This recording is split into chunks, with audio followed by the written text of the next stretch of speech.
Di tengah pandemi COVID-19, pemerintah senantiasa berupaya untuk memulihkan perekonomian Bali. Ada satu hal yang perlu dipersiapkan, yakni SDM yang handal.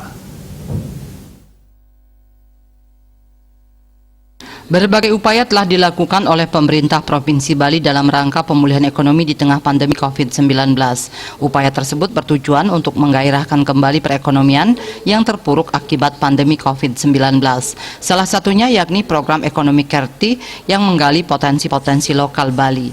Agar upaya pemerintah tepat sasaran diperlukan SDM yang andal pada bidangnya. Misalnya dalam bidang promosi digital diperlukan SDM yang andal di bidang teknologi informasi. Jika berbicara mengenai generasi muda, maka tidak diragukan lagi atas kemampuannya di bidang teknologi.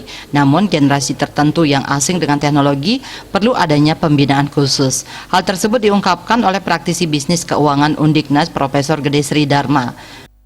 Perlu ada sosialisasi roadmap dari Bali ekonomi Kerti Bali ini.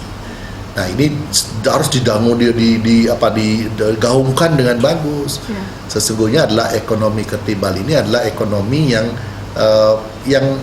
mentransformasikan dari pariwisata ke sektor lain. Itu selain pariwisata ada pertanian, perikanan, industri kreatif, ekonomi digital, UMKM berbasis digital, dan seluruh ini dihidupkan sektor-sektornya.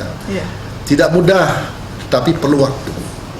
Kita mesti harus pemerintah harus memberikan banyak pelatihan dalam hal ini dulu. Selain SDM yang jadi masalah juga infrastruktur. Kalau selama ini sudah di Bali Banjar, sekarang di setiap titik mesti harus kuat basis digitalnya. Kami juga membangun marketplace tersendiri untuk produk-produk UMKM Bali di bawah koordinasi dari pemerintah Bali. Pemirsa, selain upaya pemulihan ekonomi, aspek kesehatan juga menjadi hal yang penting. Untuk itu, terapkan protokol kesehatan COVID-19 secara ketat agar terhindar dari virus corona. Andika, Bali TV.